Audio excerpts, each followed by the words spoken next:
I was halfway through a cold beer on my back porch when I got the call. My Uncle Jasper had passed. I hadn't seen him in years and we weren't exactly close, but apparently he'd left me something. The lawyer's voice crackled through the phone. "Mr. Xavier Maddox, your uncle left you 500 acres of land just outside of Fairgrove." "Wait, 500 acres?" "Yes, sir, unencumbered, free and clear." I nearly dropped the bottle. I'd been living in a 2-bedroom rental for the past 5 years, trying to keep my mechanic business afloat. 500 acres sounded like winning the lottery. Until I drove out there 2 days later and realized something was way off. The GPS dropped me at a pristine metal gate with a fake stone wall and a big brass sign, Crescent Ridge Community HOA managed. Beyond that, rows of luxury homes, pristine sidewalks, and a community park with a duck pond. I blinked at the clipboard in my hand, then at the gate camera blinking red at me. "Can I help you?" A clipped voice came from the speaker. "Yeah, I think I'm standing on my land." There was a pause, then the voice returned sharper. "This is private property, sir.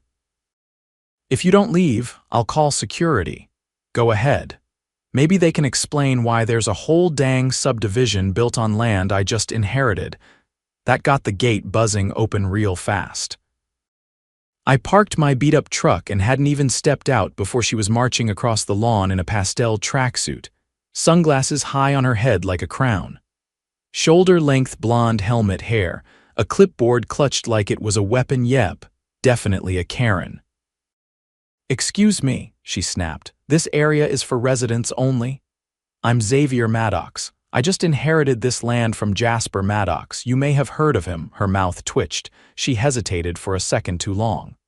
"I'm Deborah Van Holt. I'm president of the HOA here.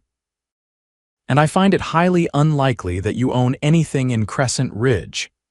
I pulled out the deed copy I'd printed from the county records and held it up. Her eyes scanned it, and her face went pale. "Look, there's obviously a mistake," she said quickly, adjusting her sunglasses. "This subdivision's been here for over 8 years. We've invested heavily in it: roads, utilities, landscaping. I think you're confused." "I'm not confused," I said, stepping closer. "You're all living on my land and you didn't even know it," she huffed. "We'll have our lawyer reach out. In the meantime, I'd ask you to leave. You're upsetting the community." I glanced around. A few homeowners had stepped out onto their porches, curious. One guy in a suit was whispering into his phone. "I'll leave when I'm ready," I said, then turned and walked into the middle of the street. I stood there, breathing in, letting it sink in. They built their whole HOA kingdom on my land, without even owning it, and now they were going to pay rent. The county clerk's office was quieter than I'd expected for a Monday morning. A dusty ceiling fan rattled overhead, and a woman behind the counter was tapping her keyboard with one finger at a time. I leaned against the counter, waiting while she pulled up the parcel history. "Here it is," she said, turning a screen toward me. "Parcel 82B, the entire subdivision sits on it. According to our records, it was never sold, just sat under ownership of Jasper Maddox until his death. Taxes were paid every year, too." "By who?" I asked. She clicked again. "Looks like direct payments from a trust account set up 15 years ago. Nothing changed until last month when your name was added." "So you're telling me the HOA built an entire community without buying the land?" She squinted at the screen. "Looks that way. No record of a sale, no lease agreement. Not even an easement filing." I let out a low whistle and stepped back. "Mind printing all of that for me?" She nodded. "Sure thing, but if I were you, I'd get a property attorney. This is going to get messy." I already knew it. That afternoon, I walked into the office of Carla Domings, a real estate attorney I'd worked with once years ago when a client tried to stiff me over a classic car rebuild. She had a personality like a wrecking ball and a memory like a steel trap. "Xavier Maddox," she said, waving me in without looking up. "Last I heard you were chasing down a guy who welded his ignition coil backwards." "Still the same guy," I said, taking a seat. "But now I own 500 acres under a luxury subdivision and the HOA's acting like I'm trespassing." That got her attention. She set down her pen. Sit down and explain, slowly. By the time I finished laying out the documents, maps, and tax records, she was already pulling up case law. Holy hell, she muttered. They built on top of your land without a title transfer. That's not just negligence, that's fraud. Permits, zoning, everything would have required proof of ownership. I raised an eyebrow. So what does that mean for me? It means you've got them by the throat, she said. Unless they can produce a valid deed, they've got no legal claim, and based on these records, they've been collecting HOA dues from people living on stolen property. I leaned back in the chair, arms folded. So what happens next? She tapped her desk. First, we file a quiet title action that officially confirms you as the sole owner. Once that's done, you can either evict them or negotiate leases, but you're going to need to prepare for a fight. These people have lawyers and they're going to scramble to protect their investments. I don't want to displace families, but I'm not letting them get away with this either, Carla nodded. Good, because you're in the right, and if what you're saying is true. Someone inside the county permitting office must have helped them cover this up. That thought hadn't crossed my mind, but it made too much sense. You don't build a gated community without someone signing off. 2 days later, I returned to Crescent Ridge not through the front gate this time, but by walking the tree line behind the golf course. I wanted to get a feel for the land, see how many homes had been built and where the boundaries really were. What I found stopped me cold. At the southern edge, just past a row of pristine cul-de-sac homes, was a fenced-off lot with a generator shed, some security cameras, and a locked utility box. But the fence wasn't part of the original subdivision. It was newer, fresh concrete post bases, no weathering on the metal panels. And there was a sign, private property, HOA maintenance access only. I snapped photos, checked the plotted parcel map I'd gotten from Carla, and felt my stomach twist. That fenced lot was outside the subdivision's approved development zone, which meant they were storing infrastructure and possibly utilities on land they never even tried to hide from. The next morning, Carla filed the quiet title action. We submitted everything: deeds, tax receipts, aerial maps, and county parcel overlays. She also submitted a formal request for the HOA's building permits, utility approvals, and any zoning variances they'd been granted since the first home went up. By Friday, the HOA had their lawyer send me a cease and desist letter claiming I was harassing residents and trespassing. Carla read it once and laughed. They're bluffing. They're trying to scare you off before the county starts digging, and dig they did. A week later, a plainclothes investigator from the district attorney's office showed up at Carla's office. He introduced himself as Damon Cho and carried a stack of files. I've been assigned to look into possible permit fraud tied to Crescent Ridge, he said. Several documents submitted by the HOA reference a land purchase that never occurred. It's looking like someone forged a deed to get the initial building permits approved. Carla leaned forward. Do you have names? Not yet, he replied. But the forgery was notarized by someone who no longer works in the county clerk's office. And the notary stamp used was retired 5 years before the document's date. I sat quietly, processing that. It wasn't just negligence, it was a coordinated cover-up. Damon continued. We also found that the HOA applied for federal infrastructure grants using the forged deed as proof of ownership. That's wire fraud. If this holds, we're looking at federal charges. Carla nodded slowly. What do you need from us? Anything that shows the HOA knowingly operated on land they didn't own. Emails, letters, meeting minutes, even witness statements from residents who were told the property was legally theirs. I stood up. I can get you a few of those. Some of them looked real uneasy when I showed up. That weekend, I hosted a barbecue, not some covert meeting, an honest-to-God cookout. I sent flyers to every home in the subdivision, inviting them to meet the landowner and hear the truth. Most ignored it, but around 20 people showed up, some out of curiosity, others out of concern. A man named Anthony, a retired firefighter, approached me by the grill. I always thought it was weird how fast they built this place, he said. No one ever talked about buying the land, just that it was part of a legacy development. Did you ever see a deed when you bought your lot? He shook his head. We were told everything was handled by the HOA's developer. We just signed mortgage papers and moved in. I glanced toward Carla, who was chatting with a young couple near the cooler. Would you be willing to talk to the investigator? Anthony sighed. If I'm living on stolen land, I want it made right. Yeah. I'll talk. By the end of the day, we had 6 willing witnesses and a growing stack of evidence. Carla compiled it all and sent it off. The next week, the bomb dropped. The district attorney filed charges against 2 former county employees, one for forgery, the other for bribery. The developer who built Crescent Ridge was indicted for wire fraud and conspiracy. And the HOA president, Deborah Van Holt, was subpoenaed for knowingly submitting false documents. Crescent Ridge went into panic mode. Residents started demanding answers. Emergency HOA meetings were called. A few houses went up for sale overnight. But the best part, the court ruled in our favor on the quiet title action. I was now the legally recognized owner of the entire 500 acres, including every square foot beneath their driveways. Carla called me the next morning. You've got options now. We can pursue back rent, negotiate new leases, or start eviction proceedings for the common areas and structures. I rubbed my chin, thinking, let's make them pay, not just money, accountability, she grinned. Then we start with the clubhouse.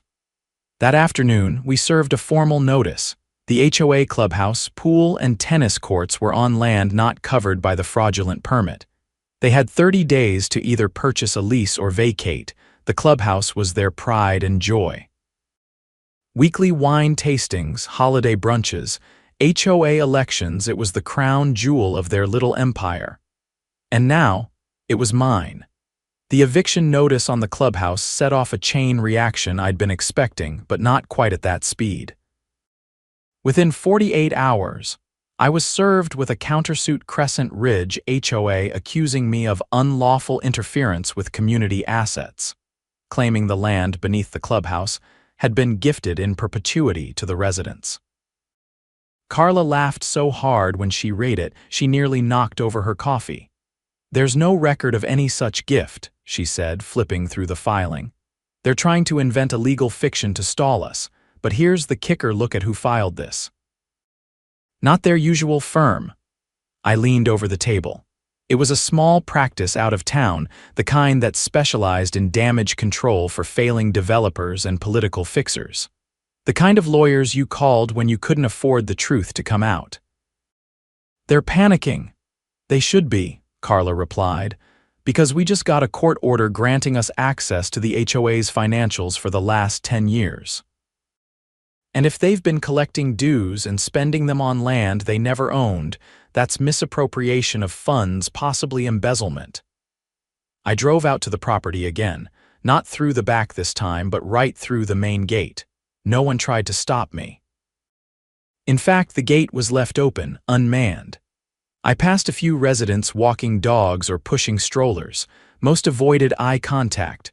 A few nodded quietly. When I pulled up to the clubhouse, the front doors were locked. But tucked behind a flower pot near the ramp was a spare key on a blue lanyard. I let myself in and was hit with the scent of lemon polish and chlorine. The place was spotless, too spotless. I started with the filing cabinets in the office. Everything was alphabetized, labeled, and color-coded. But the moment I opened the drawer marked vendor contracts, I knew something was wrong. The folders were pristine, but the documents inside. Dozens had the same signature, same date, all in the exact same handwriting. Carla had warned me to look for that.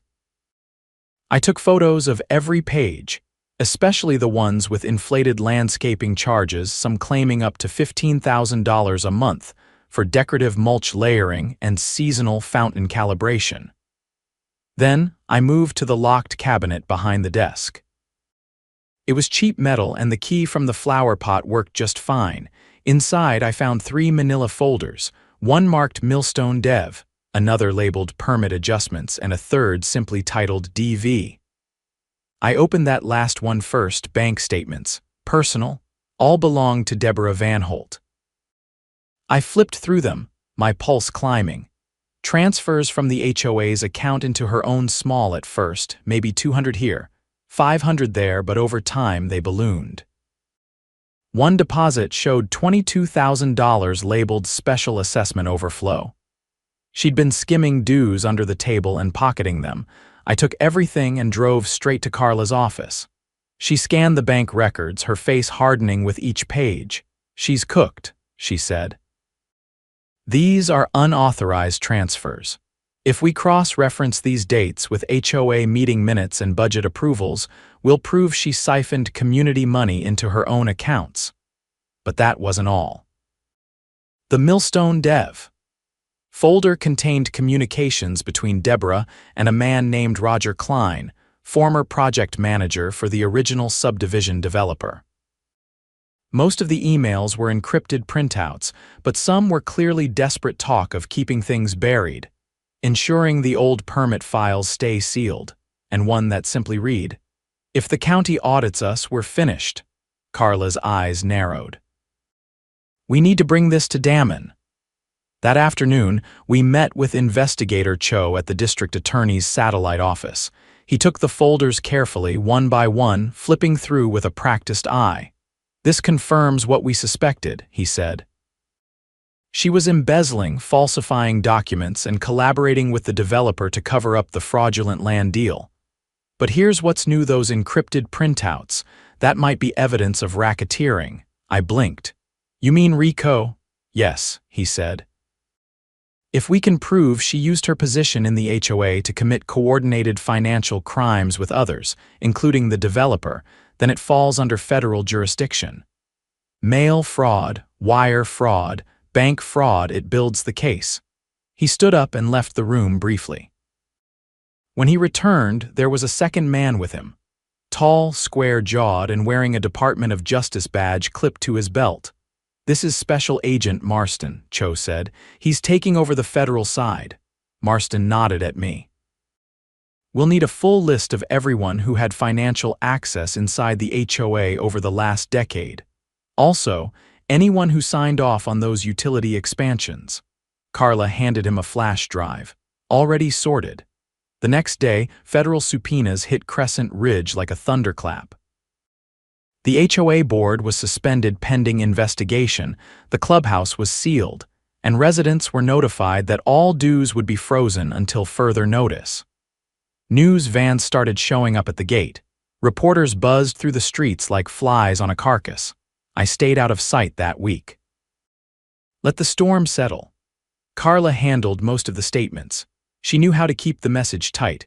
The land was mine, and I was offering residents a fair path forward: rent the lots under their homes at modest rates or negotiate buyouts for long-term ownership. But only after the dust settled. The board's vice president, a man named Greg Penner, contacted Carla asking for a meeting. He claimed he'd had no idea about the forged permits or Deborah's schemes. Carla agreed, but only if I was present, and the meeting was recorded. We met at a neutral location, a law office downtown. Greg arrived looking like a man who hadn't slept in days. His collar was wrinkled, and his hands shook slightly as he poured himself a glass of water. "I just want to talk," he said, voice hoarse. "I joined the board 3 years ago. I had no idea the land wasn't legally acquired." "Deborah handled all the early paperwork, I swear." Carla leaned forward. "Then why did you approve a motion to increase HOA dues last year to cover legacy land taxes?" Greg flinched. "She said we owed back payments to the county. I didn't check. I should have." I watched him carefully. "You're telling us you signed off on fake tax payments without verifying anything?" He looked at the table. "Yes." Carla clicked her pen once. "You're likely facing state-level charges. But if you're willing to testify and we can prove you weren't part of the original fraud, you might get immunity." He nodded slowly. "I'll cooperate." 2 weeks later, Deborah Van Holt was arrested outside her gym, cuffed in broad daylight, wearing designer sunglasses and a tennis skirt. Residents stood on their porches and filmed it. Some cheered. Others just watched in stunned silence, charged with embezzlement, fraud, conspiracy, and racketeering. She was denied bail. The developer, Roger Klein, fled the state but was picked up in Nevada trying to board a private plane. Federal charges followed swiftly. Meanwhile, the residents of Crescent Ridge began to shift. A few moved out, but most stayed. They came to the town hall meetings Carla and I hosted, where we laid out new lease options and offered transparency they'd never known under the HOA. At one meeting, a woman named Denise, an elementary school teacher, stood up. "I paid into this community for 6 years," she said. "I didn't know any of this, but now that we do, I think we should start fresh. No HOA, just a neighborhood." The room murmured in agreement. Carla stepped to the mic. "Under state law, if 75% of homeowners vote to dissolve the HOA, it can be done. And since the HOA never had legal claim to the land, you're in a better position than most to make it happen." By the end of the month, they had the votes. Crescent Ridge HOA was dissolved. I established a land trust, managed through Carla's office, that allowed residents to lease their lots at a nominal fee while maintaining full rights to their homes. The money collected would go towards shared infrastructure, roads, water lines, and maintenance managed by a transparent community board, elected annually. No more secret meetings. No more unapproved assessments. No more Deborahs. As for me, I kept about 50 acres untouched near the North Ridge. Built a modest house with a big porch, a workshop, and enough space to finally open the custom auto garage I'd dreamed of for years. Word got around fast, and soon I had more business than I could handle. One crisp morning, I heard gravel crunch in my driveway and stepped out to find Anthony, the retired firefighter, getting out of his truck with a box under his arm. "Got something for you," he said, handing me the box. "From the residents, just a thank you." Inside was a plaque hand-carved. Xavier Maddox, the man who stood his ground. Didn't need anything flashy. That was enough. Rain tapped lightly on the tin roof of my new workshop as I sanded the edge of a custom hood panel. The scent of lacquer and steel hung in the air, but I wasn't focused on the car. My eyes kept drifting to the county assessor's envelope on the workbench. Inside was the final land valuation. My 500 acres had nearly tripled in value since the HOA scandal broke. The land trust was working. Residents were settling into the new system. But I couldn't shake the feeling that something was still brewing under the surface. That feeling found confirmation 2 days later when Carla called before sunrise. Her voice was sharper than usual, clipped and low. "Xavier, we've got a problem." "A big one." I grabbed a towel, wiped the grease from my hands, and leaned against the workbench. "What now?" The forensic audit turned up a buried expense trail. Crescent Ridge HOA was funneling money into a shell company, one that doesn't exist in any state registry. I felt my jaw tighten. "How much?" "Close to $500,000 over 7 years. They labeled the payments as contracted utility services, but there's no matching service provider, no tax ID, no contracts, just wire transfers to an offshore intermediary in the Caymans." I didn't say anything for a moment. "We're past mismanagement," she continued. "This is laundering." I dropped the hood panel onto the bench. "You alert Cho." "Already did. He's bringing in a financial crimes unit." The Dodge is expanding the case. By noon, federal agents were back on site, this time examining the HOA's former files with forensic software. Carla and I met them at a secure unit the county had set up to preserve evidence. Agent Marston was there, sleeves rolled up, a stack of freshly printed statements in hand. "Looks like Deborah and her developer friend weren't just skimming dues," he said. "They were using Crescent Ridge to wash dirty money from other real estate deals. At least 3 other subdivisions in the state have similar patterns." Carla folded her arms. "So this wasn't a one-time fraud, it's a network." "Exactly," he said, "and it gets worse. One of the email chains we decrypted mentions a payoff to a zoning inspector.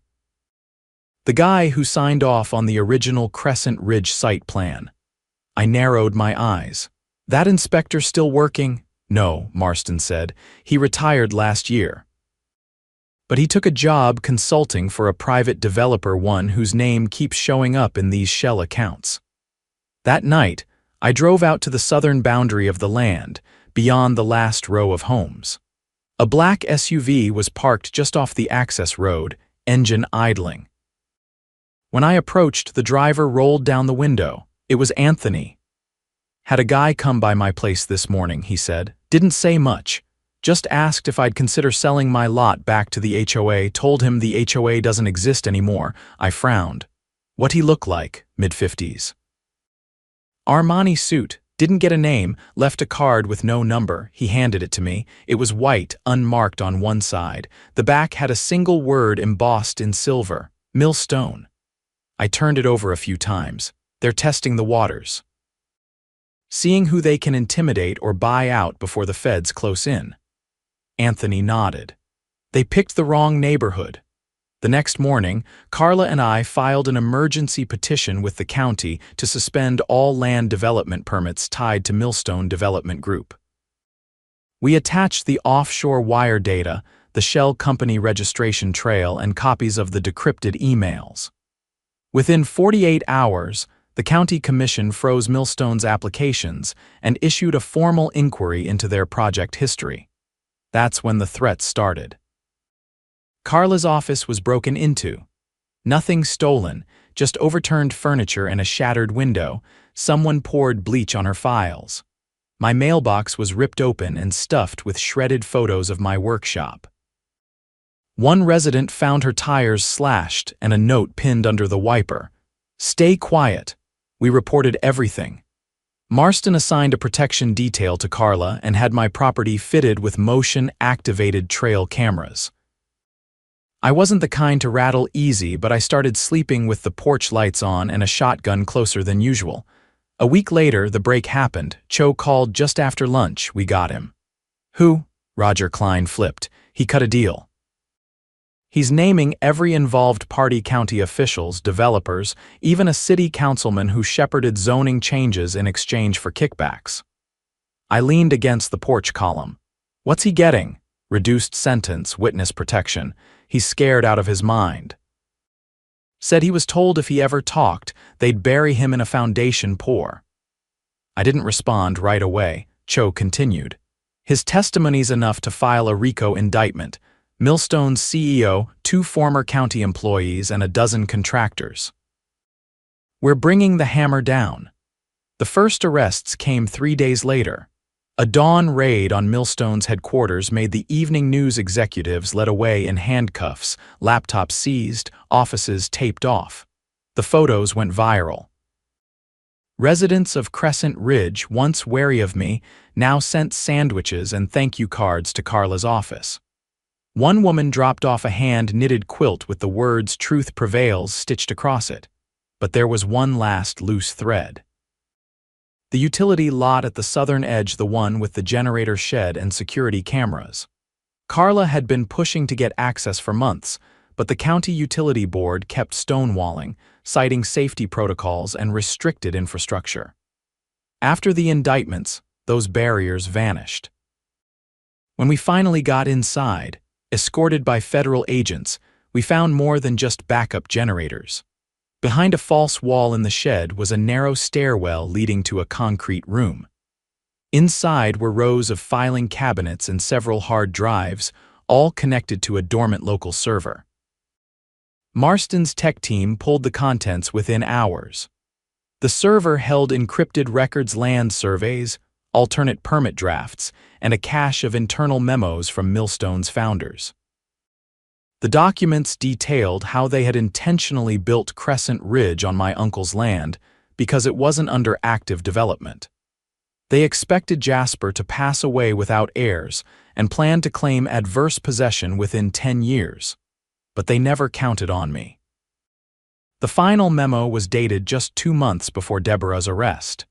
It read, "If the Maddox heir won't sell, pressure him. If he resists, bury him in litigation until he folds." We've done it before.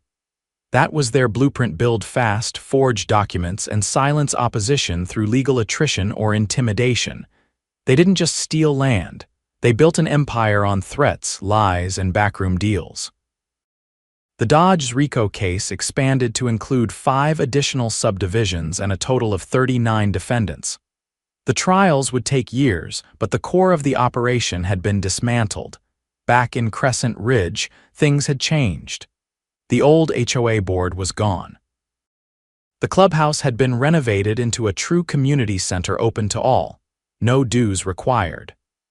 Residents volunteered to clean the park, maintain the trails, and manage the shared infrastructure fund through a rotating committee. No more secret fees.